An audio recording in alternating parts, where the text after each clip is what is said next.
Bonjour à toutes et à tous, je vous propose qu'on démarre ce nouveau webinaire. Il s'agit du deuxième travaux pratiques organisé dans le cadre de la saison thématique Favoriser l'engagement citoyen dans la mise en œuvre des projets. Je suis Emmanuelle Lebris, directrice adjointe du programme Petite Ville de demain à l'Agence nationale de la cohésion des territoires. Et donc, c'est moi qui aurai le plaisir d'animer l'heure qui nous rassemble aujourd'hui. Donc, comme d'habitude, les petites consignes habituelles, vous pouvez nous faire part de vos éventuels problèmes techniques dans le chat et évoquer auprès de nous les questions, vos questions dans l'onglet questions-réponses et je me ferai un plaisir de les relayer à nos intervenants du jour. Donc, comme d'habitude, dans le cadre de ces travaux pratiques et dans le cadre de tous nos webinaires, nous mettons à l'honneur une petite ville de demain. Il s'agit aujourd'hui de la commune de Mel, commune de plus de 3500 habitants dans le département des Deux-Sèvres, donc qui a pu bénéficier d'un accompagnement du ministère de la Transition écologique sous l'intitulé d'un atelier flash. On vous en dira plus tout à l'heure. Donc cet atelier flash fait partie d'une des modalités d'ingénierie déployées par la Direction générale de l'aménagement, logement et de la nature, la DGALN, qui déploie des ateliers depuis 2006. Donc cet atelier, il vise à mobiliser, à faire participer et fédérer les acteurs locaux autour d'une vision prospective, d'un projet de territoire et d'un plan d'action qui est, ce dispositif est financé à 100% par la DGLN, donc par le ministère. Et si vous voulez vraiment en savoir plus sur les modalités d'accès de cet atelier, vous pouvez vous référer au replay Les clés pour agir numéro 1 que nous avons organisé il y a quelques semaines et qui est aujourd'hui disponible sur la chaîne YouTube. Donc, comme je vous le disais, aujourd'hui, nous avons le plaisir d'avoir deux représentants de la commune de Mel. Tout d'abord, Monsieur le maire, Sylvain Griffo. Bonjour, Monsieur le maire, qui nous fait le plaisir de participer à ce webinaire et à qui je laisserai la parole en premier, qui est accompagné également de Juliette Tranchant, donc chef de projet Petite Ville de demain. Tous les deux, vous nous parlez, présenter la commune de Mel et puis à la fois l'atelier flash et surtout les suites données à cet atelier. Et puis, pour illustrer justement très concrètement l'accompagnement de la commune de Mel, nous avons Maude Lefloc, directrice générale de Polo, donc pour Pôle Art et Urbanisme, qui a déployé cet atelier flash. J'en fais pas plus, je vous propose directement, Monsieur le maire, de prendre la main et d'évoquer auprès de nous le territoire de Mel et votre projet de revitalisation. Je vous en prie. Avec le micro ouvert, s'il vous plaît. On se fait encore attraper. Il est toujours fermé. Il était ouvert il y a quelques instants. C'est bon. Ça y est, il est ouvert. C'est Excusez-moi. bon. Merci beaucoup de votre proposition et de nous laisser effectivement un moment pour partager le projet de la commune de Mel.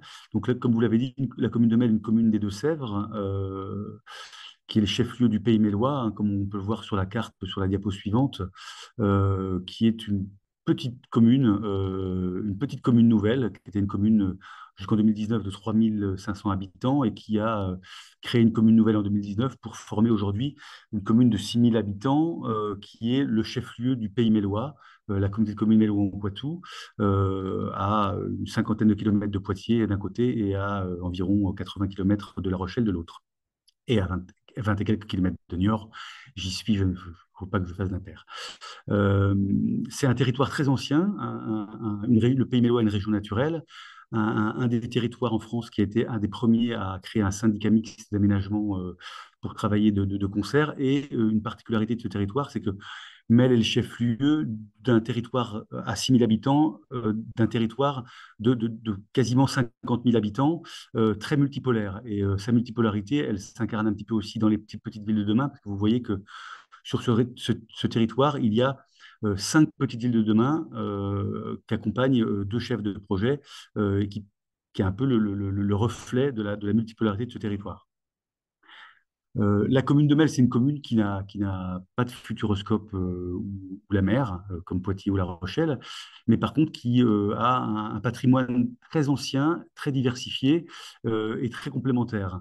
Une cité patrimoniale qui s'appuie sur, historiquement, qui a été fondée avec les mines d'argent des Rois Francs, qui est le plus vieux site visitable d'Europe en termes de mines carolingiennes, qui a battu monnaie à l'époque carolingienne et qui a fait fait, on va dire, qui a créé l'entité méloise historiquement, puis trois églises romanes en plein milieu d'un territoire assez protestant, trois églises romanes classées, depuis les années 80, un travail très important sur le végétal, puisque les anciennes voies ferrées ont été commuées en chemin de la découverte, qui est un arboretum qui héberge 1800 arbres et 1200 espèces différentes. Donc on est bien sur des patrimoines complémentaires les uns avec les autres, et qui font que la commune de Belle s'appuie sur cette identité-là au niveau régional et touristiquement sur non pas un tourisme de niche, mais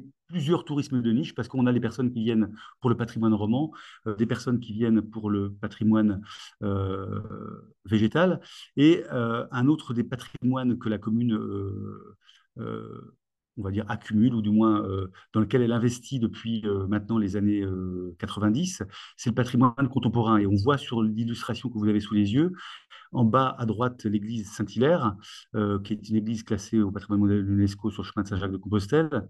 Et en fait, en haut à gauche, l'autel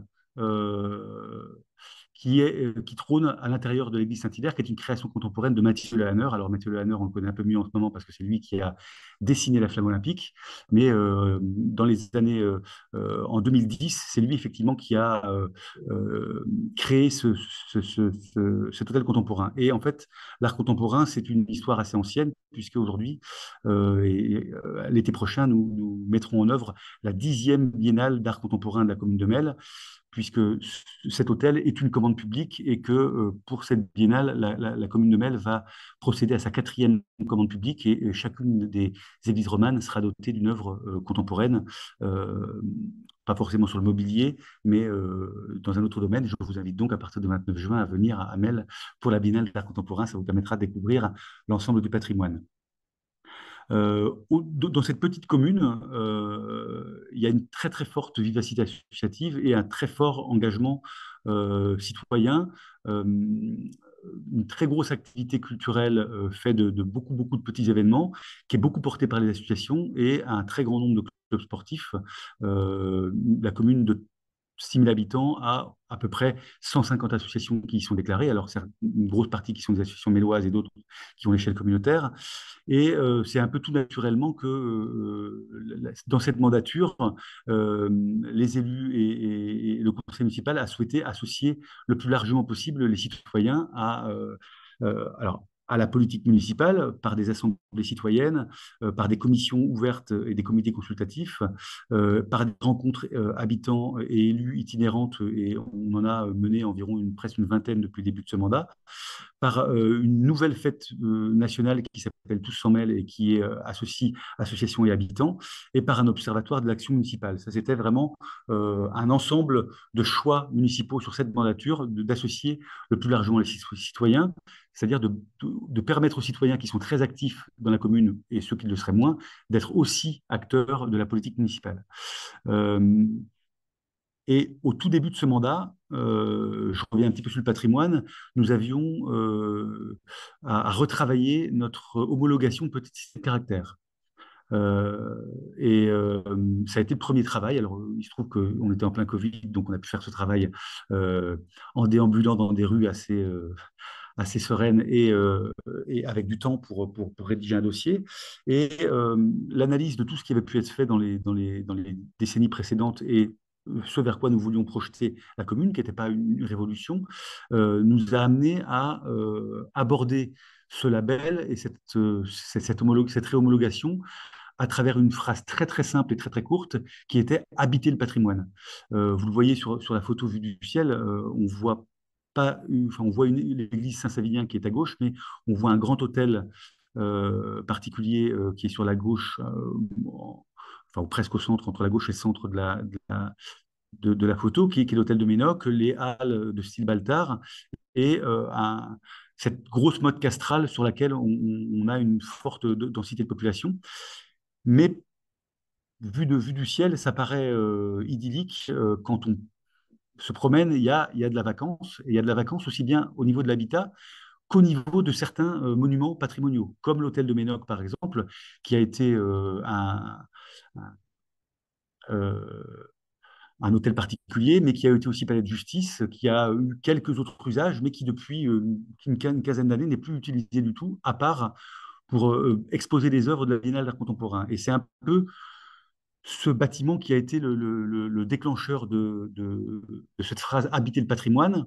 Et nous avons donc, à l'échelle de la centralité, mais plus largement aussi, recensé l'ensemble des édifices vacants qui soient dédiés à l'habitat avec une maîtrise municipale ou une capacité de la municipalité à intervenir dessus, mais aussi du patrimoine historique, puisque cet hôtel de Ménoc a deux tours, est un hôtel avec deux tours du 15e qui sont classées, et l'hôtel, lui, est néoclassique du 19e. Et donc, cet hôtel a été le bouton déclencheur de notre souhait de travailler autour de la centralité. Euh, et si on passe à la diapo suivante, on voit effectivement là une photo qui décrit un petit peu une petite main ou des petites mains qui, autour d'une maquette du Ménoc, essaient d'envisager la manière dont on pourrait effectivement travailler sur le square qui lui est accolé, mais aussi sur le quartier de manière globale, euh, et comment on pourrait utiliser l'ensemble de ces bâtiments vacants pour accompagner des dynamiques diverses dans le quartier. Et à ce moment-là, avant effectivement d'entendre et d'aller dans le sens de ce que l'association L'Abbé Tapi nous préconisait, c'est-à-dire de requérir l'accompagnement d'un atelier flash, on avait fait ce repérage et on avait en tête deux cahiers des charges qui nous intéressaient pour cette centralité. À la fois le cahier des charges écoquartier, c'est-à-dire comment on fait d'une motte castrale très très urbaine et très patrimoniale demain un écoquartier, ce qui est peut-être un changement de paradigme, même s'il est vraiment en cours en ce moment par rapport à ce qu'on a pu connaître des écoquartiers dans les décennies passées.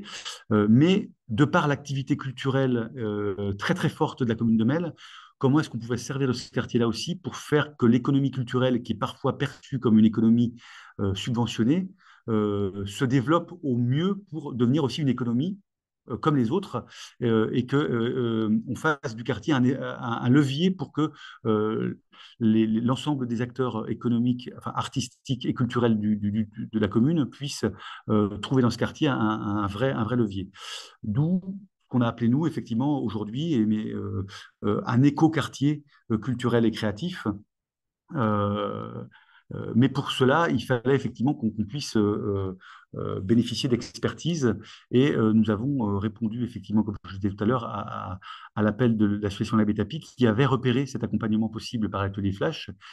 Et ça a été effectivement cette première entrée citoyenne par une association que de réunir cette association, des habitants, euh, la collectivité, mais aussi plusieurs associations, pas forcément exclusivement de la centralité, euh, autour de l'atelier Flash qui a été animé par l'atelier Polo, et d'où effectivement la présence aujourd'hui de Maud Le Floch qui va bien nous expliquer la manière dont on a procédé. Alors vous voyez le petit icône Ménoc Plage, on a fait feu un peu de tout bois pour faire en sorte de faire partager ou faire s'approprier enfin, que la population s'approprie ce travail sur la centralité, parce qu'on est quand même dans une commune qui est une commune avec la centralité que vous avez vue, mais si on dézoomait très fort, mais on n'a pas de dézoom ici, c'est une commune qui est très très rurale, puisqu'on a une agglo de 4000 habitants, mais 2000 personnes qui sont euh, réparties dans des petits hameaux et des petits bourgs aux alentours. Et donc, on le sait à toutes les échelles, il y a non pas cette concurrence ni cette jalousie, mais euh, on est tous l'urbain de quelqu'un. Et donc, pour le coup, si Poitiers enfin, les Pictaves sont les urbains de Mel, et que les Parisiens sont les urbains de Poitiers, eh bien, à Mel, nous sommes les urbains de nos communes déléguées. Voilà, et là, je propose effectivement, peut-être avant de passer à la suite, que Maud puisse expliquer effectivement ce qu'on a pu vivre et l'intérêt que ça a eu pour notre commune de passer par l'atelier Flash. Parfait, la transition est faite. Je vous en prie, Juliette. Peut-être plutôt Maud, Pardon, peut-être. Maude. Excusez-moi, c'est moi qui Il déraille. Merci beaucoup, monsieur le maire. n'y a pas de souci. Maude Le Floch, je vous en prie, c'est à vous. Oui, bonjour, merci, merci Sylvain de cette introduction. Merci à vous, la NCT, d'organiser ce temps d'échange. Mais volontiers pour parler de Mel, c'est vrai que dans la série des ateliers Flash qu'on a pu mener, ils sont au nombre d'une bonne dizaine, une petite quinzaine maintenant. L'expérience de Mel a été particulièrement marquante. Le continuum, les suites de cet atelier sont vraiment explicites. Il y a une mise en marche dans les préconisations qui ont pu être faites. Donc, peut-être revenir sur ce qu'est un atelier flash. Vous dire en deux mots, et puis la façon dont le polar urbanisme, quelle méthodologie on peut apporter dans cette grille atelier flash. Donc, diapo peut-être d'après. Donc, le sujet sur Mel, c'est se poser sur l'hôtel du Ménoc, donc à savoir un ancien tribunal d'instance. Enfin, c'était la vocation la plus récente de cet hôtel du Ménoc, donc qui est un haut lieu patrimonial. Et l'hypothèse qui a tout de suite été posée, que l'on a tout de suite posée même avant de venir, c'était et si cet hôtel du Ménoc était le point de départ pour aller vers un éco-quartier culturel et créatif. Et donc, je développerai par ailleurs donc, cette problématique, un ancien tribunal d'instance, une forte valeur patrimoniale et quelle vocation pour le bâtiment, ces espaces publics afférents, pour le quartier, pour la commune. Donc, tout de suite, un travail à différentes échelles à partir de ce que Monsieur le maire a désigné comme étant le bouton déclencheur. Et c'est un terme qu'on a aussi utilisé la fonction du bouton dans une échelle plus large. Qu'on vous a un peu volé d'ailleurs. Peut-être, mais tout va bien, on partage. Le polo donc, a cette singularité donc de travailler à la fois sur la question de l'urbanisme, l'aménagement, les transitions et en convoquant volontiers le monde de l'art, de la culture. Alors, les formes de l'art, mais aussi les méthodes de l'art. Et donc, c'est là-dessus qu'on insiste. D'inviter dans le fil d'un projet d'aménagement, d'urbanisme, de transformation territoriale, des outils et des méthodes qui viennent de l'art et de la culture. Et donc, le levier artistique comme outil souple pour requalifier les territoires et par ailleurs pour les artistes et les acteurs culturels, les enjeux de territoire comme matière à création. Donc, vous voyez, tout de suite, on fait tourner les choses entre l'urbanisme. Nous sommes urbanisme, on vient de l'aménagement du territoire. La diapo suivante indique voilà, cette méthodologie qui permet de partir à partir d'un sujet, un enjeu de transformation. On part du bas, donc vous voyez, des événements éphémères, de l'éphémère, des occupations temporaires, pour aller vers des installations qui prennent place, puis pour aller vers des aménagements souples, puis pour monter vers un agencement pérenne. Donc voilà, donc c'est vraiment des schémas de principe de convoquer le souple, l'agile, l'éphémère, la résidence, l'impermanence pour aller vers une programmation plus long terme. Schéma suivant, donc là encore des outils qui convoquent la mise en récit, tout de suite se dire, voilà, une fiction, un schéma narratif qui va permettre dès le début de se fixer une image mentale qu'on va partager avec les habitants, avec les acteurs, avec la municipalité. Et donc le schéma narratif, là, c'est et si c'était un écoquartier culturel et créatif, et donc vous verrez comment on a mélangé à la fois un dispositif qui vient du ministère de la Cohésion des Territoires et un autre dispositif qui vient du ministère de la Culture, donc écoquartier, le label MTE, et quartier culturel et créatif, dispositif MCC, enfin MC maintenant, ministère de la Culture. Et donc étant donné qu'on connaît les deux, on a fait ce travail d'intrication entre ces deux dispositifs. Et via le dispositif Atelier Flash, et ce dispositif Atelier Flash, je le rappelle, c'est un dispositif court, comme son nom l'indique. Donc, on est 2 jours sur place avec des habitants, avec les élus, avec les services techniques, avec les acteurs, les porteurs de projets. Enfin, donc, c'est une 25 à 30 personnes à chaque fois euh, pour commencer par procéder par une phase d'enquête préalable avant de venir, qui permet de donner des éléments du récit en question, quel arc, quel fil va être tendu pour travailler avec les différents acteurs.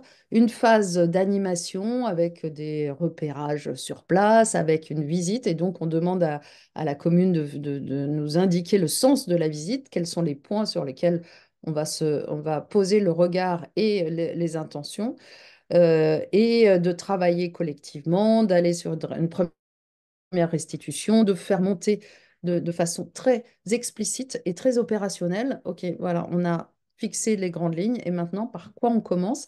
Et donc, on ne repart pas de l'atelier flash sans avoir posé les premières briques de par quoi on commence. Diapo suivante. Donc, comme je l'évoquais, la notion de quartier culturel créatif est un dispositif qui a été créé par le ministère de la Culture et qui permet d'expérimenter en faveur de la coopération entre les acteurs culturels, ainsi que la revitalisation, le renouveau et la promotion des territoires par la culture. Donc, ça nous semblait être assez malin, d'autant plus qu'on avait travaillé sur ces quartiers culturels créatifs, qu'on voyait bien comment ça pouvait fonctionner et comment ça pouvait résonner sur le territoire mélois, d'autant plus que la commune, comme l'évoquait Monsieur le maire, a une forte dynamique culturelle et qui est aussi politiquement portée. Donc, on voyait bien que il n'y avait pas d'inquiétude par rapport à la culture. La culture n'était pas soit trop impressionnant, soit trop coûteux.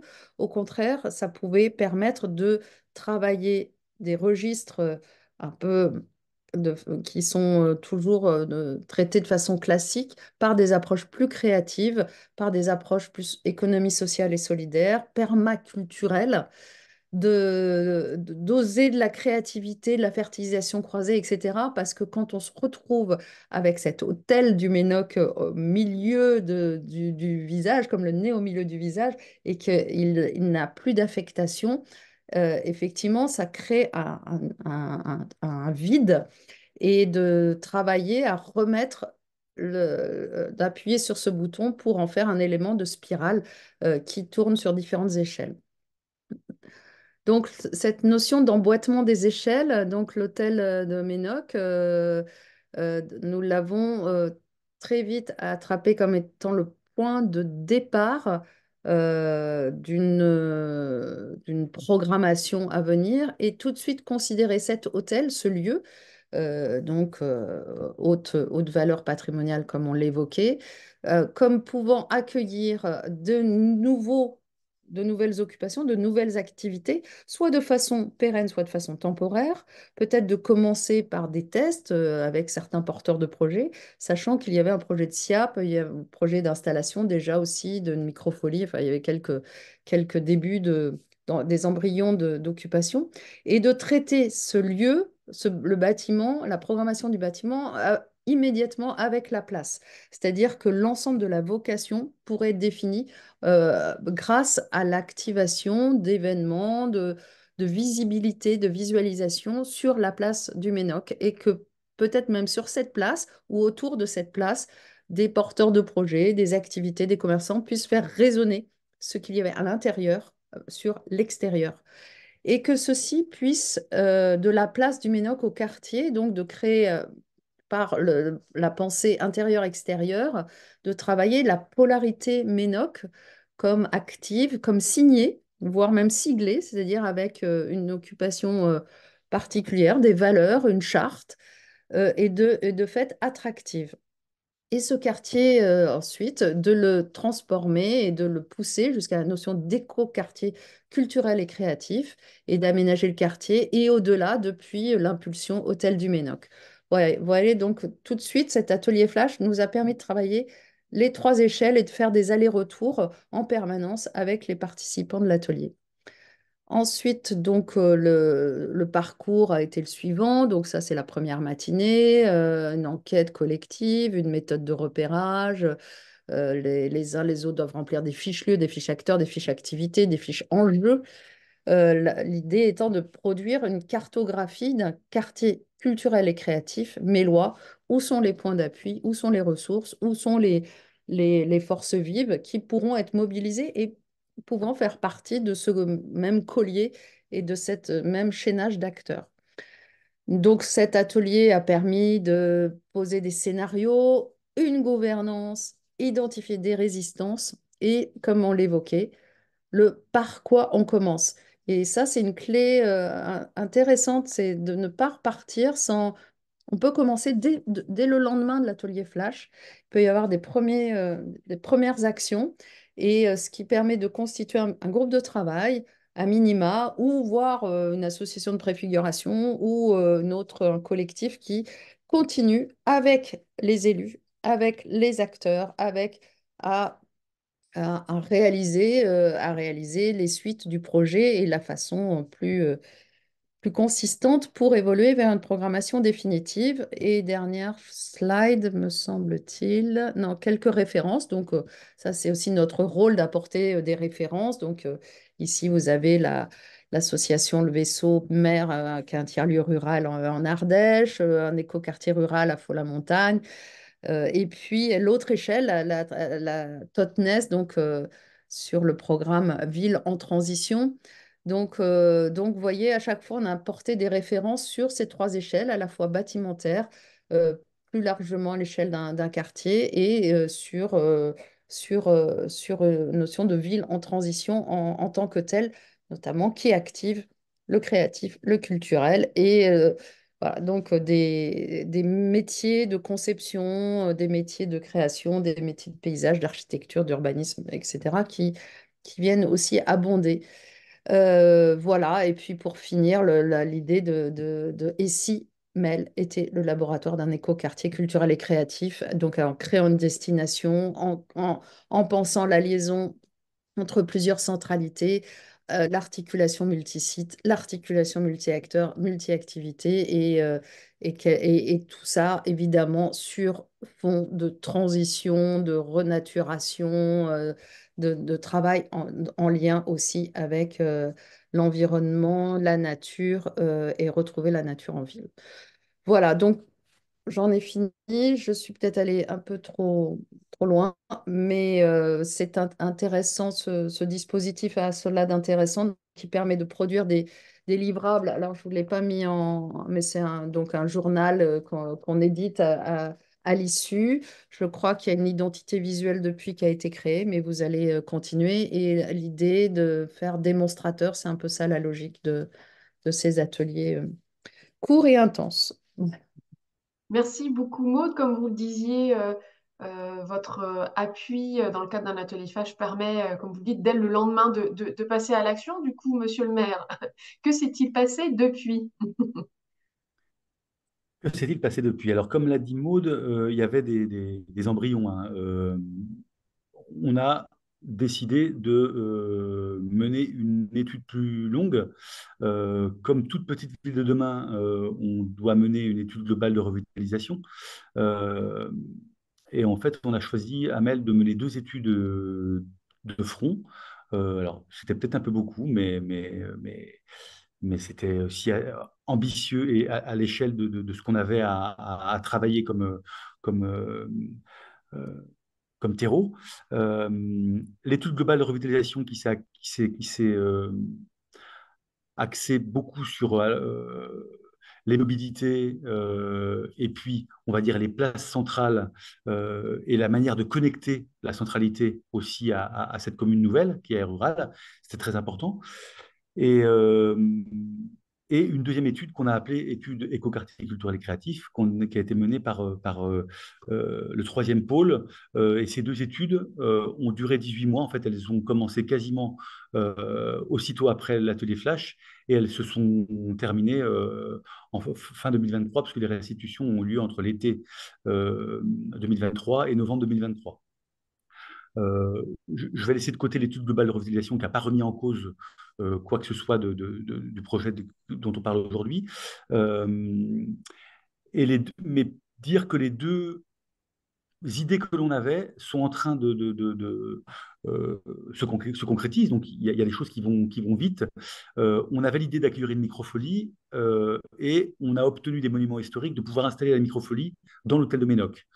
Pour dire, on passe pas 3 4 ans d'études pour savoir exactement ce qu'on va faire dans l'hôtel de Ménoc, on choisit de consacrer un petit morceau de l'hôtel de Ménoc à accueillir une microfolie, parce que ça a du sens au niveau culturel, ça a aussi du sens au niveau économique, quoi qu'on en pense, et ça a du sens parce que ça relie pour nous la médiathèque qui est à quelques centaines de mètres à ce lieu central, puisque l'animation va être partagée avec la médiathèque de la commune. Euh, la microfolie sera inaugurée le 25 mai prochain. Le chantier est en train de se terminer. Euh, et puis, ce qui a été acté aussi depuis, parce que c'était aussi une bataille politique pas forcément aussi simple que ça a mené, c'est que le Mélouin-Poitou est un pays d'arrêt d'histoire et que lors de sa relabellisation pays d'arrêt d'histoire, il lui a été demandé de mettre pour la décennie qui vient en place un SIAP, un centre d'interprétation de l'architecture et du patrimoine. Et donc la commune de Mel a candidaté pour mettre à disposition l'hôtel de Ménoc afin que le SIAP puisse être, c'est un monument patrimonial, qu'il puisse être un lieu de départ, aussi lui-même, encore une fois, un bouton déclencheur pour qu'un public qui vient vers Mel puisse aller vers le territoire large au travers de ce centre d'interprétation de l'architecture et du patrimoine.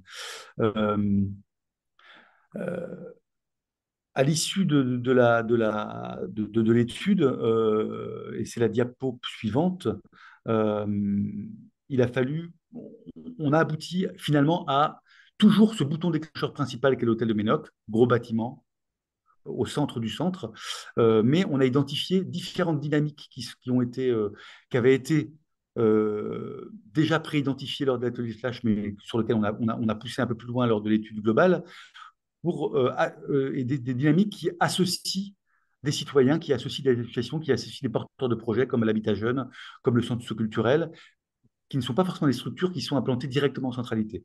Et donc, on a choisi de s'appuyer sur 5 dynamiques qui sont toutes incarnées par elles-mêmes par des boutons déclencheurs. Et donc, une dynamique autour du patrimoine et de l'éducation populaire pour lequel le bouton déclencheur est l'hôtel de Ménoc, une dynamique d'économie créative pour laquelle le bouton déclencheur est un bâtiment qu'on appelle aujourd'hui le Trésor, qui est l'ancien Trésor public, qui était 900 mètres carrés vide à 100 mètres de l'hôtel de Ménoc. Et on va voir une photo ensuite du fait qu'il est déjà occupé, même s'il n'a pas encore été rénové. Une dynamique autour de l'habitat et des services qui nous a obligé à repérer tout un tas de bâtiments disponibles en termes d'habitat et pour lequel on a aujourd'hui un contact avec une fondation qui va aussi nous accompagner sur un des bâtiments et on remet nous-mêmes un des bâtiments en état à partir de cette année où on va mener la maîtrise d'œuvre avec 2 habitats plus un commerce et une dynamique commerce et économie pour relier, puisque les halles, vous l'avez vu tout à l'heure sur la photo vue du ciel, les halles sont finalement à vol d'oiseau à moins de 100 mètres d'hôtel de Ménoc et c'est un endroit pour lequel les commerçants qui étaient associés à la démarche ont mis un enjeu. Comment ces halles qui sont utilisées une fois par semaine pour le marché peuvent être un outil qui peut être utilisé plus souvent dans la semaine et au service de la vitalité économique du centre-bourg. Donc voilà, 5 lieux cocons et 5 dynamiques, chacun de ces lieux-là étant le porteur d'une des dynamiques. Alors, sur les dépôts suivantes, on a aujourd'hui l'hôtel de Ménoc, j'en ai parlé effectivement, hein, pour laquelle la microfolie est en cours de finalisation et le SIAP en cours de programmation, puisqu'il y a un vrai travail à faire entre ce que la commune souhaite pour ce bâtiment et les nécessités et les besoins d'un SIAP. Mais en tout cas, patrimoine et éducation populaire, c'est vraiment les dynamiques de ce lieu-là. Le patrimoine parce que le SIAP, parce que la microfolie, et l'éducation populaire parce qu'on a juste à côté d'Hôtel de Ménoc un Fab Lab qui est mené par l'association L'abbé Tapie et le centre culturel qui est venu vraiment intéressé par la démarche globale. Et on a 2 associations d'éducation populaire qui se rencontrent à cet endroit-là et on veut permettre au lieu d'être, peut-être à travers une conciergerie, peut-être à travers euh, euh, d'autres façons de faire, un lieu de rencontre. Quand on vient dans le quartier, on peut passer très très facilement dans l'hôtel de Ménoc et il devient le centre un centre qui envoie certes vers le territoire, mais aussi vers les différents autres éléments de la centralité. Sur la diapo suivante, aujourd'hui, des projets en phase expérimentale ou préopérationnelle, le fameux trésor que vous distinguez derrière, là, qui sont ces 900 mètres carrés de trésor public qui étaient abandonnés en centre-ville et qui appartiennent à la communauté de communes, la commune a mis a mis un peu le pied dans la porte en disant, mais en fait, 900 mètres carrés, fait d'anciens bureaux, euh, on a des demandes et tout un tas de gens qui sont venus vers la démarche au moment de l'atelier Flash, mais aussi au moment de l'étude, cherchaient des lieux. Ils nous ont entendu dire, ce quartier doit être à la fois un écoquartier, mais aussi un quartier où l'économie et la culture résonnent pour le territoire. Et il y a carrément, enfin, complètement une cellule de créateurs qui sont venus vers nous et qui ont dit rapidement, mais nous, on est très intéressés. Par contre, si on veut que notre dynamique tienne, il faut absolument qu'on ait un lieu rapidement. Et donc, quand je dis mettre le pied dans la porte, c'est qu'on a demandé à la communauté commune de nous mettre à disposition à la commune l'espace. Et nous-mêmes, communes, nous mettons à disposition d'une association qui est une association qui fédère ces créateurs. Aujourd'hui, euh, c'est plus de 20 créateurs et artisans ou euh, créateurs, artistes et artisans qui occupent l'espace. Euh, on parle d'un luthier, on parle de deux personnes qui font de l'upcycling au niveau de vieux vêtements, d'une mosaïste, d'une vitrailliste, d'artistes qui ont installé leur bureau ici pour travailler ensemble. Et donc, phase expérimentale parce qu'effectivement, le bâtiment leur a été mis un an à disposition pour vraiment qu'ils s'en saisissent et qu'ils puissent, eux, dire voilà, de quoi on a besoin demain pour que notre dynamique tienne. Et donc là, pour le coup, on est en phase exploratoire. Et en septembre prochain, ils devront en quelque sorte rendre leur copie à la commune pour faire en sorte qu'on puisse appuyer définitivement sur le bouton ou appuyer sur le frein. Voilà les différentes dynamiques qui sont mises en route. Et puis, dernière diapo, effectivement, c'est celle des halles. Euh, qui sont vraiment un lieu pour lequel on a déclenché une étude supplémentaire, une petite étude supplémentaire euh, de transformation des halles. Et là, vous voyez les halles en mode marché. Je pense que tous les maires qui écoutent aujourd'hui savent comment c'est pas si facile que ça de faire bouger un marché quand il est installé depuis des années.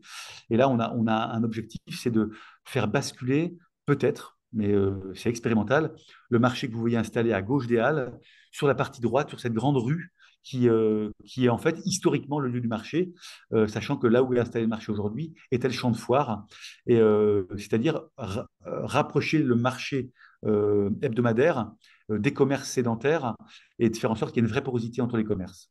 Voilà où nous en sommes aujourd'hui et ce qu'on a pu activer comme levier, sachant que effectivement tout ça, à un moment, se chiffre. Je voudrais juste dire une petite chose qui est peut-être, on va dire, ça paraît peut-être pour certains idyllique ou beau, peut-être que ce qui nous manque, c'est que on a creusé sur, comme l'a dit Maud, l'écoquartier culturel et créatif et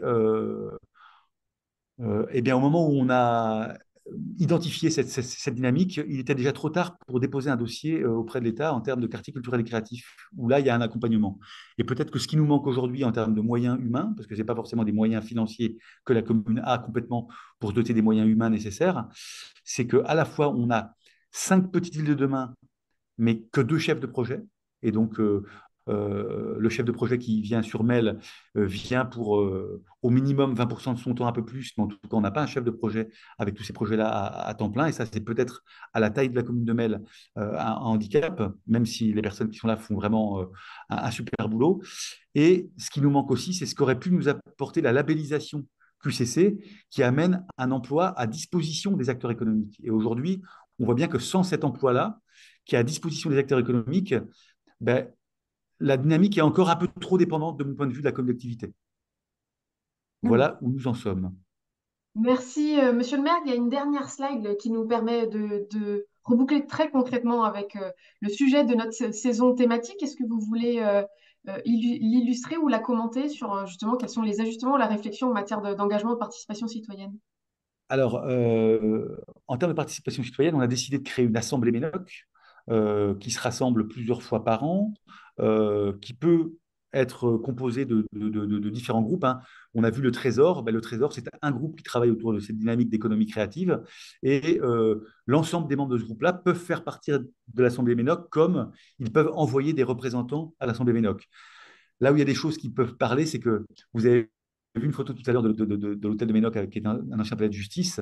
Fatalement, le lieu de l'Assemblée Ménoc sera la salle d'audience du tribunal, qu'on veut dédier effectivement à un lieu non pas réservé aux citoyens, mais d'expression de la citoyenneté à travers l'Assemblée Ménoc, mais aussi à travers ce que des associations et des citoyens pourront faire. Dans les points de vigilance, effectivement, il faut savoir anticiper la transition et la reprise en interne. C'est-à-dire que il y a beaucoup de choses qui sont nées après l'atelier Flash et peut-être encore plus avec l'étude qu'on a menée. Maintenant, on est dans la période du séquençage et on sait que la vitesse des collectivités n'est pas forcément celle des acteurs privés ou des citoyens qui, à partir du moment où ils ont une idée, imaginent qu'on peut très rapidement la mettre en œuvre. Or, il y a à la fois le calendrier de la faisabilité financière, mais aussi de la faisabilité humaine, hein. Je rappelle qu'on est vraiment sur une petite commune dont les moyens sont pas forcément aussi importants que ça. Euh, et ensuite, savoir pourquoi on va vers la population. En réalité, je pense que c'est peut-être la question qu'on s'est le moins posée parce qu'en réalité, c'est assez consubstantiel à la commune. Euh, je vais donner un simple exemple. Euh, cette commune de Mel historique, hein, de 3500 habitants, c'est une commune où il y a environ 60 spectacles par an à différentes échelles, hein, dans la salle de spectacle, dans le café-concert qui est pas très loin. Euh, la commune en est responsable de 3 ou 4 maximum. Ça veut dire que les 50 autres sont de la responsabilité de l'association. Il y a une association qui fait du classique, une qui fait du jazz, une qui fait de la chanson, une qui fait de la musique actuelle, une qui fait des arts plastiques, etc. Donc on est euh, l'activité associative de Mel, en fait, c'est une commune vient en soutien et en accompagnement de la vie associative et jamais qui se substitue à ces dynamiques-là. D'où le petit manque, effectivement, sur la partie euh, économie créative, où dès qu'un appel à projet QCC va remontrer son nez, on sautera dessus forcément parce qu'on a véritablement besoin de cet accompagnement. Travailler avec les associations est une chose, travailler avec les citoyens en est une, travailler avec les commerçants en est une autre encore, travailler avec tous ensemble, parfois même élu, on touche un petit peu son plafond de verre. Vous avez raison d'insister sur ce point. On a beaucoup discuté lors de la saison, de toute cette saison thématique et en particulier dans le cadre de l'atelier In situ qui a eu lieu la semaine dernière à Pélussin sur, on va dire, l'importance des règles du jeu dans l'association de la population, jusqu'où on va, jusqu'à quel point on les fait participer, y compris aller jusque, pourquoi pas, dans la codécision et voilà, quelles sont les règles aussi en matière de calendrier, de l'importance de revenir vers la population une fois qu'elle a été sollicitée. Donc voilà, même si votre contexte est tout à fait favorable, il est important effectivement de se poser ce genre de questions et en tout cas d'afficher clairement les règles ou le cadre de travail.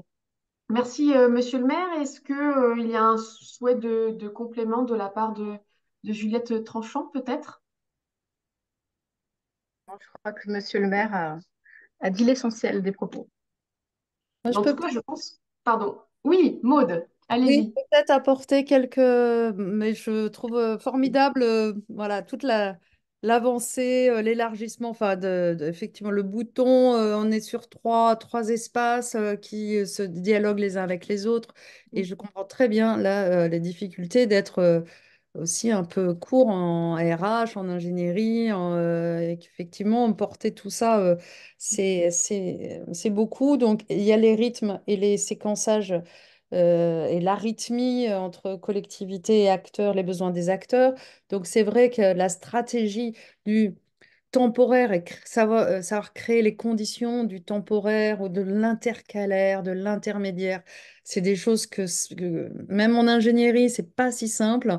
Donc, je pense que des acteurs culturels sont un peu rompus à ça. La jeune architecture, des collectifs de jeunes architectes aussi sont un peu rompus à ça. Enfin, tout ça est en train de monter, ces espaces qui sont intermédiaires, intercalaires. Ça, c'est une première chose.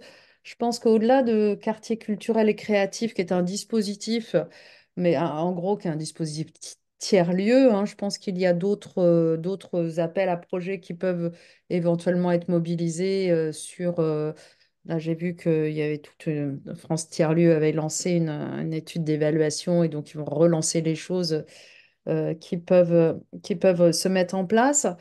Et puis vous indiquez que dans les clés, et ça, le polo, on est particulièrement à la manette là-dessus, de chercher à articuler culture et urbanisme, culture et aménagement.